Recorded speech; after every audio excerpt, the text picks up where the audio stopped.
অহংকার পতনের মূল এ কথাটা আমাদের কোরআন হাদিসে বলা আছে। অহংকার যে করবেন সে পতন হবেনি, একমাত্র আল্লাহ তালা অহংকার করবে। আর অহংকার হচ্ছে আল্লাহর গায়ের চাদর। এখন আপনি আল্লাহর গায়ের চাদর নিয়ে টানাটানি করবেন, জানিয়ে এইটুকু শুনে আমার ভিডিও অনেকে স্কিপ করে গেছেন। জান ভাই আপনারা মানে আসসালাম আলাইকুম, যিনি শুনতেছেন তাকে বলি কেন বললাম কথাটা হচ্ছে যে আপনারা আওয়ামী লীগ, হ্যাঁ মনে আছে যে পিটার হাসকে নিয়ে কত আপনারা এই যে মানে মজা করছেন। হাঁস রান্না রান্না করে পিটার হাঁসতে খাওয়াই দিব, তারপর হচ্ছে হাঁস ধরেই না গ্রামে দেখতাম মজা করতেছেন আপনারা। হ্যাঁ, তারপরে এই পিটার হাঁসকে এই সেই বক্তৃতা দিচ্ছেন, নানান ধরনের কথাবার্তা বলছেন। তো পিটার হাঁস কি মনে করছেন যে বুঝে নাই? হ্যাঁ, পিটার হাঁসের সাথে কি দুবাসী ছিল না? পিটার হাস কি আপনার মনে করছেন যে মানে কোনো কিছু? শোনেন, ভদ্রলোকের একটা লক্ষণ থাকে বা চালাক লোকের একটা লক্ষণ থাকে, সেটা কি জানেন?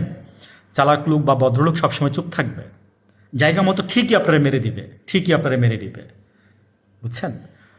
তো পিটার হাস কিন্তু বসে থাকে নাই। পিটার হাস তারপরে ওই যে নির্বাচনের আগে দিয়ে তো সে চলে গেল, যাওয়ার পরে পাতানো নির্বাচন হয়েছে, পিটার হাস চলে গেছে, যাওয়ার পরে যা সিদ্ধান্ত নেওয়ার মোটামুটি, তারপরে ওই যে তারপরে যে কে জানি আসলো, এটা গেল একটা অহংকার।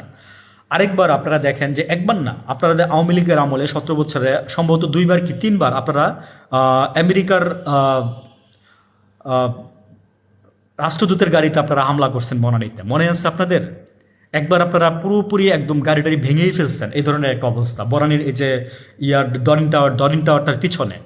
আর আরেকবার আপনারা ওই কোথায় যেন আক্রমণ করছেন।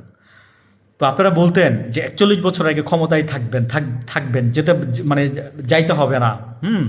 তারপরে হচ্ছে আপনার আমেরিকারে কে গুনে, আমরাই আমেরিকারে আমরা খাওয়াবো।